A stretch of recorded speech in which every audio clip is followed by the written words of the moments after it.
The intro cut out, but enjoy the rest. Here's Daniel Cera. What you play and such. So, I'm primarily a flute player. So I've been playing flute since 6th grade, and I got into jazz. Actually, it wasn't even like a pursuit of anything. It was a lot of my friends were in our high school jazz band, and they were like, "Hey, you should join." And I was like, that's kind of dumb. I don't play a jazz instrument. Like, no one wants to hear jazz flute, right? And then, I don't know, my closest friend, Connor Castaneda, was a saxophone player. Yeah.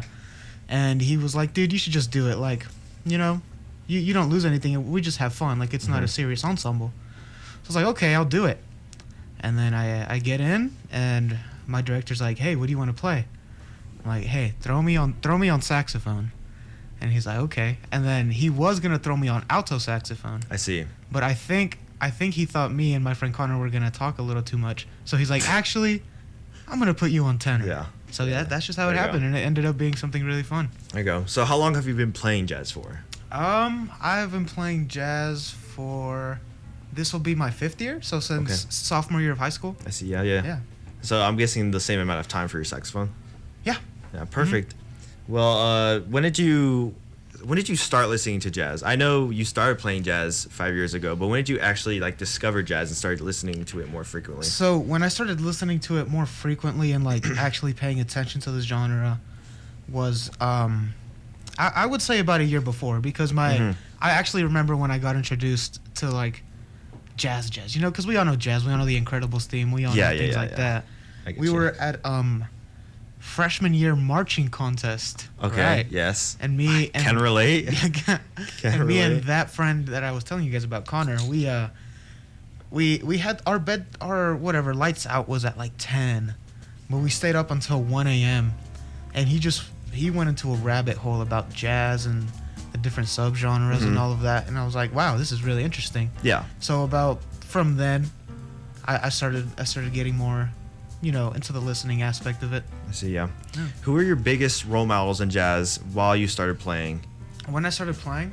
Okay, it's grown a lot since, but when I really, really started, of course, basic, I was pretty basic. I wanted to be like Coltrane. I wanted to be like Steve Grossman, all of those guys, Lester Young, all those guys. But as every single year that I got, that I was more into it, I started exploring a little more. And by the end of high school, there's this guy named Ryan Devlin. Yeah. He is a Boston-based saxophonist, and he's great. He's my favorite modern saxophonist. I see. Yeah. How do you differentiate classical music from jazz music, especially since you play two different instruments in either one? Yeah. So it's a little easier for me because it's a whole different instrument, so the mindset shift happens so fast for me. I treat it as a whole. It's a whole different ballpark. One's apples, one is oranges. You have to think about it completely differently. You can't approach classical music like you approach jazz music. You can't approach jazz music like you approach classical music. Yeah. Even the performance setting is different. It's a more, there's rehearsals and stuff, but it's a more in the moment thing, reading the room type of thing. And classical music is more of a, you're showing a state of art. It's like going to an art show and somebody shows you their art. You're showing somebody's art from the past. But I feel like jazz is more, it's more open to trying something new. And it's here's this old piece of art, but here's my take on it, Yeah, exactly, yeah. I know I haven't really talked about this much with other guests. I know you're really big into Japanese jazz. Yes. You've introduced me to a lot of pieces. Yeah. Tell me why you feel like their jazz is different from our jazz, and why it's so different but very unique in their own way. Okay. So, everybody knows jazz. I don't know if a lot of us know jazz fusion, right? Yes. So I got introduced to this. I listened to, have you ever listened to Remember Summer Days? Maybe. By Henri? Not off the top of my head. Okay, that's the song that I got introduced to. Yeah. And I was like, wow, I really like this. And there's just, it's a really summery vibe, Yeah. I don't know, a lot of the jazz that I listen to, like I don't want to say American jazz because American jazz has so many different types of feel. Yeah. But like there's usually when I started jazz, I was a big ballad fan. Like I love ballads, right? And ballads really give me a feel of like winter and fall and calmness and all of that. I see. Yeah. But something about that Japanese jazz fusion, it's so like it's not contemporary where it's like atonal, but it's like it has so much energy, but like it's energy where it's like nice to listen to. Like I don't know if you I don't know, you know, like kind of like watching, I don't know, did you watch Pokemon growing up or something like that? Yes, I did. Okay, so like I don't know, watching the end credits of like Pokemon, that kind of music, like nostalgic type I song. Get you. I get you. It's just it's so they're so bright with it. And then Cassiopeia, I started listening to them. They're just they have a different energy, and not to get too into it, but do you know the upbringing of Japanese jazz? I don't. Okay, so the people of Japan really wanted to get into the modern music scene because they were kind of lacking in the arts, right? Like they've always been technologically super advanced, and they were like, yeah, but we want to get into the arts, you know, like we want to be known around the world. And they started jazz bands. Like they tried to start like big bands and stuff, but like none of their musicians knew how to play jazz. Yeah. So they were like, what do we do?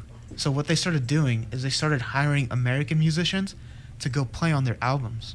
So that like that's why if you listen to some of Cassiopeia's albums, like they're already a generation where they figured out how to play jazz. They figured it out pretty fast. They're very good. If you listen to some Cassiopeia tracks, they have Michael Brecker on there because they're still kind of in that element of you know, let's bring in some American musicians to. They were bringing an outside source to help grow their art, and it worked really well. I see. Yeah. Well, we've already talked about a few artists. What are some of your standout artists, and why do you enjoy them so much? Okay, I was talking about Ryan Devlin, and I really like him because so when I was in high school, I was uber obsessed with technique. Like to me, technique was everything, you know? Yeah. And he plays so absurdly fast. Like his inspirations are Michael Brecker, Steve Grossman, guys that were known to like play impossible stuff. And I remember hearing he made this album, and one of the like this is when I started understanding that, you know, music isn't just how fast you can play. Yeah. He made this song, and it was a freeform album. So he was taking charts from older jazz standards and putting them just on a chart, and they would read the room and they would play whatever. It's freeform jazz, right? And I was like, a lot of the tracks are just crazy and them hitting stuff and playing random, you know, stuff. And then you get to the last track, and it's called The Grieve Suite, right?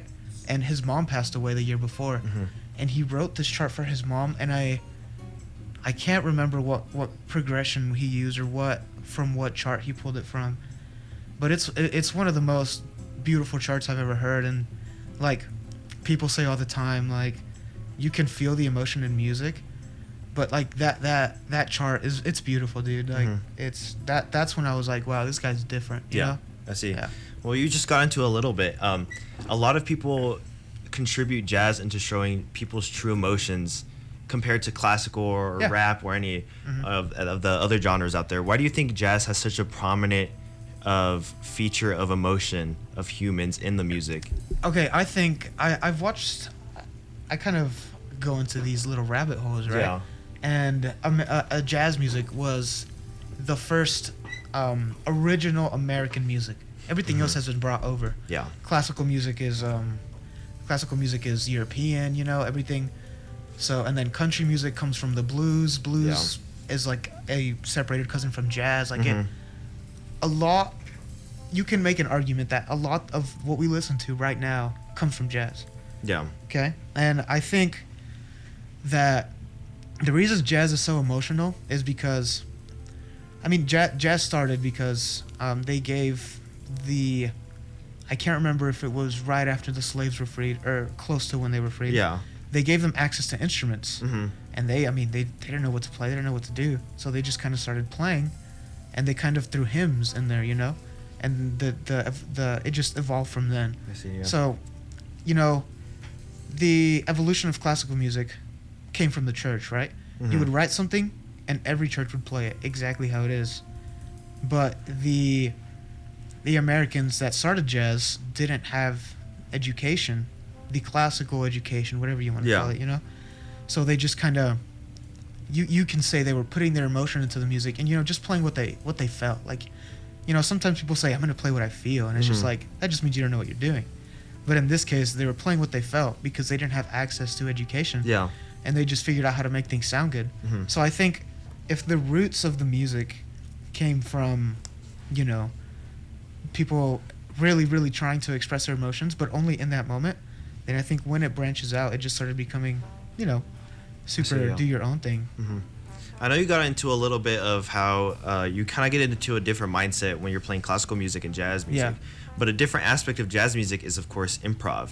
What is exactly going through your mind when you're trying to come up with these new melodies while everyone is playing? Okay.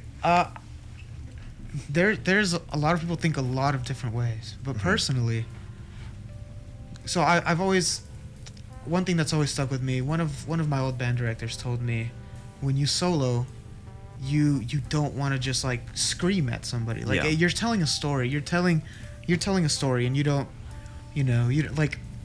If I walked into this interview and just started screaming at you that I love jazz, you know, with like, you know, I just screaming I love jazz, like you would be kind of uncomfortable, and you'd be like, okay, when is this gonna be over? Yeah, exactly. It's kind of the same. Like exactly, it's kind of the same. Like, how do I introduce myself and then grow the conversation? I see. And then, you know, say goodbye. So I think of jazz like, you know, I like to start. A lot of people say this. I like to start with space. Like, I'll play something, I'll play an idea, then I'll leave space, and then let people be like, okay. Then I'll do a little bit more, and then so, when I'm reading a new chart, this is my approach. Usually, you'll get 2 times through the chorus, right? Yeah. So my first time through is me just playing a little bit, letting the backgrounds do a little bit of speaking, right? Then I'll start growing, and by the beginning of the second chorus, that's when I'm doing, you know, the most. I'm playing up there in registers. I'm doing altissimo. I'm bebopping. I'm doing all of that. And then by the end of it, I want to be kind of back to where I was in the beginning, you know? Yeah, I see. So I know you're really, really into jazz. Yeah. In fact, I know a little fun fact about you. You like to listen to other songs, but transformed into jazz music. I'm huge on that. So talk to me a little bit about why you find it so interesting and why you think it's such a cool concept of turning a different genre, or I guess a song in a different genre, into jazz. Okay, I think it's so cool because this has been a thing since I started jazz. Yeah. Like, I remember I listened to the recording 4 by Miles Davis. I listened to that recording and I was like, oh, this is really cool. And then I went to a jam session, right? And they were just doing different stuff, right? They were just kind of giving their own style to it. And I was like, wow, that's really cool. Like, it's really cool how different people can interpret different art, you know? Like, people give you something and you can interpret it in your own way. Like, that be words, that be music, that be pictures. So, like, that's super, super interesting. So I've always liked listening to, like, my favorite, I don't know, it could be R&B, it could be rap, it could be whatever, just different songs, and then putting their own little twist on it. Actually, last week, I listened to, there's this group, they're called New Jazz Underground, right? And they did an album, and it's called Dying of Thirst. Okay? And Dying of Thirst is obviously reminiscent to Kendrick Lamar. Yeah. Right? And it's so cool how they can take these different Kendrick Lamar songs and put their own twist on it. They do All the Stars, they do Count Me Out. They actually do so, you know, Meet the Grams, a diss track. Yes. They do Meet the Grams, but as the backgrounds for the solo section, they do Passion Fruit by Drake. Okay? Interesting. It's really funny. And they just, you know, Dying of Thirst, it's a religious kind of, you know, like Dying of Thirst is kind of Kendrick asking for God's help type of thing. And they kind of put that into there. They put in some hymns, they put in some church stuff, and it's super interesting. I've always loved jazz takes of modern music. While you were talking about other genres, I'd like to introduce my next segment. Is this jazz or not? All right. Where I ask you just about certain topics and you tell me if you think it's jazz or not. I think I know one of these First questions. up, do you think Frank Sinatra is jazz? Yes, Frank Sinatra is jazz. Frank Okay. Sinatra's jazz. Okay. You want to get more into detail? Frank Sinatra is jazz, but it's aggressively commercialized. Okay. Okay? Okay. I think he's jazz, and I think he's from that era. Mhm. But I think he's just a singer. Like, I don't think he thinks of himself as a jazz singer. Okay. I think he just thinks of himself as a singer. Yeah. He grew up in the big band era. He grew up in New York. Yeah. So yeah, that's the music he's gonna sing. But I don't think you'd be like, Frank Sinatra, what do you sing? I don't know if he would be like, Jazz. I sing jazz. I think he'd be like, I sing. For example, I played a one-note samba earlier today. Yeah. And that's just him singing over like a jazzy chart. Exactly. And then next, do you think Leve is jazz? Okay, I knew this was gonna be a question. I don't think Leve is jazz. Leve is pop. Ooh, okay. I First think- different answer. I think Leve is pop, but she has jazz elements. Yes. You could be a, I don't know. I think I watched the whole YouTube video on this, actually, a couple, and one of the main arguments that sticks with me is a lot of jazz. Like I said, it's in a like in the moment thing, right? Mhm. It's reading the room and taking courses and expressing whatever you're feeling in that moment. Yeah. Leve, because of how commercialized she is, she plays every solo she has the exact same because everybody knows the solos, and I respect that. Leve is doing so much for the genre. So many people are being introduced to jazz. Well, not introduced, put into jazz, right? Because jazz isn't a dying genre, but it's a smaller community. It's like what Barger said last week. It's going through a rebuilding phase. Yeah, yeah. I'd say. Yeah, but I don't think Leve is doing anything to push the genre anywhere new. Mhm. But I think she is introducing new people to it, and I think she's a pop artist that has jazz elements in there. I see. Okay. Next one is big like actual band pieces or orchestral pieces. Okay. Do you think that's jazz? For example, we played a clarinet concerto last week. That's has a lot of jazz elements. And then last year, the symphonic band played a Kevin Day piece, which is very, very jazz central. In fact, it even has the lick. Interesting. I know. Yeah, I have heard it. Oh. That thing right there. Do you think that is jazz or is that just band music? Ooh. Okay, that's interesting. Okay, off the top of my head, I want to say. I want to say it's also. No, I think that's jazz. Yeah. I don't know. Okay. You can make an argument for that, and I'm kind of split in between right now. Tell me both sides. Tell me both Okay, sides. look, I literally just made the argument that Leve is not jazz because she plays the same thing over and over again. So, but, a lot of those, like you were just saying about the lick, a lot of those pieces, write in those elements to kind of tell you a story. Like, remember we played a piece in high school. I don't remember what it was, but it was a black hymn song. And the lick isn't a hymn, but the lick was in there. They had the Crimea River lick, and they had a couple hymns. They had they had a bunch of stuff in there. And see, I don't think it's jazz. I just think it's jazz inspired. Okay. Next up, do you think overproduced jazz music is jazz? For example, like movie soundtrack music or even video game music? Because the way I think about it is most of the time when they record these charts, Yeah. these people are not in the same room together. No. They're separately recording different tracks. Yeah. And they don't have that much freedom because it's like, it has to be repetitive for a video game. No. So what are your thoughts on it? Video game music, I do think it's jazz. Okay. Because I'm pretty certain that they record in different areas, but they do have their solo sections and they let them do whatever they want. Mm-hmm. And that music ends up being played a lot in person. Like there's gigs where people do Mario Kart gigs and stuff, and I think that's jazz. Mm-hmm. Next is I just went blank. What? Oh, it's like you were talking about fusion earlier. I guess my next question is what's At what point does it stop being jazz? At what point does it So stop being jazz? at certain points is, I guess this is another, is this jazz question, but a lot of the times people are starting to use more like the computer systems to play saxophone or play trumpet. Ooh. At one point, do you remove actual humans and robots playing music? So like one is actual jazz, obviously humans. Yeah. Would you consider the computers playing the music to be jazz since there's no soul and no passion in it, or is it just another piece of orchestrated music? I could go two different ways. I think if a human wrote the solo in the moment, Okay. and they're an underground artist, they don't have the money because musicians are expensive. Yes. You know, and a lot of those people that are underground, they move to LA, they move to New York, they move to Boston, whatever. Those musicians are expensive, and sometimes you don't have the money to spend, right?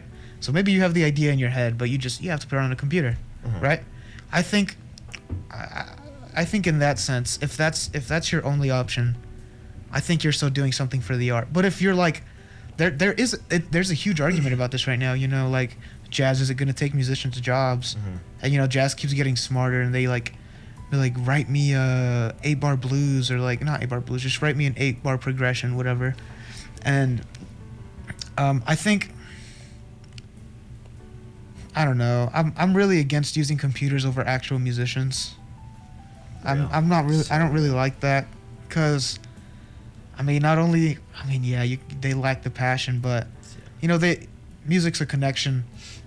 How are you going to connect to the computer? Exactly. You know, it's just like, music to me is, I do it for the love of it, but I do it because of the connections I get. And it's just, I feel like people get nothing out of it if they just have a computer write it. It's not something that I really like. Yeah. Okay, last is this jazz or not question. Okay.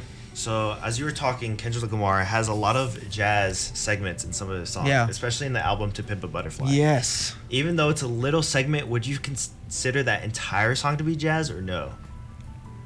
Yeah, I think I do. You do. I think I do. I like what Kendrick does because, he does, every album he does he kind of bases it on kind of a genre. Like he has a message, and then he always has a genre under it, like underlying it. And To Pimp a Butterfly is obviously his jazz album. And I've actually watched a video on the creation of that album. And yeah, that he brought in real jazz musicians. Yeah. And one of his producers had something written for them. And the musicians that he brought in were like, get that away from me. Yeah. They were like, we're going to do this how we do it. And we're going to write Kendrick a song. Yeah, and that whole album was made like that. And Kendrick, yeah, it has beats on it, but it has its segments. I think it's jazz. I think it's jazz with elements of rap, actually. I don't think it's the other way around. How do you think, since we're talking about this, Okay. Also that was the end of Is This Jazz or Not? Yeah. Very successful segment, I guess. Cool. We were getting into the topic of jazz evolving into different forms of music. Yeah. And a lot of songs taking elements of jazz. Why do you think that's so good for the jazz community, if it even is? I'm not sure if it's necessarily good, but I think it's just the way the cookie crumbles. Like, we're in a time. The only reason I'll give this example is because of our generation. We're in a time where we have watched rap get its own subgenres. Like, it's just the way that it happens. People listen to something like what I was saying about the interpretation of modern music to jazz. It's just people listen to something, they like it, and they have their own take on it. Like people hated Tyler the Creator and the stuff that he brought out, right? And Kanye, before, all the things he's done, before all of these things, people really, really disliked what he was doing to music because he was making rap look he was making it look soft, right? Yeah. And people didn't like that. And he ended up inspiring, before he went crazy, he ended up inspiring a whole new generation. Yeah. I think it's good for jazz because it's respecting the genre, but it's just the way that music evolves. We steal things, we like things. Yeah. Where do you see jazz being in the next 5 or 10 years? How far do you think it's going to evolve? Or do you think it's going to kind of retrace its steps and go back to its roots? I don't know. Okay, so I think I think it's becoming more of a thing. You know, like a lot of people that aren't musicians like they've always liked it, but a lot of they're into it. You know, there's have you ever listened to Samara Joy? Yes. Yeah, she's doing a lot. Huge, yeah, she's doing a lot of things, and there's so many different artists doing so many different things. Like I said, I don't think it's a dying genre, but I think it plateaued and it just the popularity went down, and I think as little as it is, it's going back up.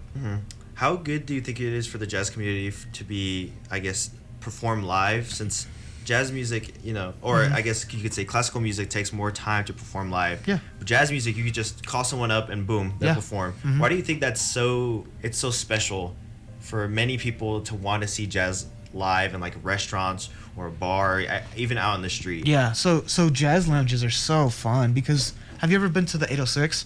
So they have little jam sessions. Well, I haven't been in a little bit, but when I have gone, I love it. It's it's a lot of the times with prepared music, it's you're showing the art to the audience. But especially with jazz, like in any like classical music's like this too, but especially with jazz, it's you're really growing a connection with your like fellow musicians. Like you interact with the drums, you interact with the bass player, you know, everybody's a part of it. And it's so much fun, not just because you get the chance to perform, but because you get the chance to grow with other people. Yeah. And of course, you've gigged before. I have, yeah. Yes. How special is it to you being called up by someone you used to respect? Yeah. A lot, and then they call you up and they're like, Daniel, can you play saxophone with me? How does that make you feel as a jazz musician? So my first gig, I don't remember how old I was, but my first jazz lesson teacher, Dr. Laughlin, actually got it for me, and I was like, I'm really bad about confidence. I have horrible confidence, and I'm always like, you know, I'm just doing jazz for fun. I'm not expecting anything out of it. Like and then Dr. Laughlin calls me, and I'm like, I don't know. I don't know what he wants. So I answer. And he's like, "Hey, do you want to play this gig?" I'm like, "What?" Okay. And it's just it feels really good, and it's worth it. How important do you think connections are to jazz? Connections are everything. Every single opportunity that I've gotten comes from somebody that I've had a even small personal relationship with. Austin Brazil, I know very well, and he's helped me out. Dr. Barger helps me out. Dr. Laughlin helps me out. That's connections are everything. Yeah. You know? I think a big form of connections is actually like the jazz bands here at WT. Yeah. In fact, one of them is the PMA jazz band. Yeah. And something pretty interesting about PMA is actually it's a Phi Mu Alpha Symphonian fraternity of America. It is an American collegiate social fraternity for men with a special interest in music. The fraternity is open to men who, through a love of music, can assist in the fulfillment of its objectives and ideals, either by adopting music as a profession or by working to advance the cause of music in America. Phi Mu Alpha has initiated more than 260,000 members known as symphonians, and the fraternity currently has 7,000 active collegiate members and 249 collegiate chapters throughout the United States. Yeah. Very, very good connections to have. Very as good we were connections saying. to have. Also, Phi Mu Alpha currently has no fundraisers happening soon, but I will keep you all informed. Make sure to check the Instagram story for any future fundraisers. Oh yeah. Anyways, Daniel, as we're coming to the end of the show, I like to give this little segment to shout out any events, any jazz events going on, any gigs you have going on, or even any fellow jazz members that you would like to shout out. The only thing I've kind of chilled out on the gigs lately because I'm trying to be more focused on flute, but I'm pretty sure if things go to plan that the Iota Pi Big Band is doing the little Mario Kart thing. Yeah. And I think that should be really, really cool. Yeah. Do you want to shout out any jazz musicians in the area or any of your fellow classmates? Hey, shout out Jeremiah Romo. Okay. Yep. Elliot raised his arms. Do you have anyone else you want to shout out? You have free reign to shout out anyone. Free bro. range, dude? Free range. You can shout out half of the big band if you wanted to. Hey man, shout out, you know, the sax section from Jazz One at WT. Those are my guys. Love playing with them. One of my favorite sax sections I've ever played in. Awesome. You know? Yeah. Shout out to Dr. Barger for being my teacher. Yeah. And of course, like I said, I'll say it again. Shout out Jeremiah Romo for being a dog. Okay. You know, shout out David Romo. David Romo, David too? Romo. Yep. Both of the Romo brothers. Both of the Romo brothers. Well, anyways, thank you so much, Daniel, for coming on Jazzy Fridays. Oh, yeah. Oh, I pressed the wrong one. Jazzy Fridays, every Friday from 3 to 5 p.m.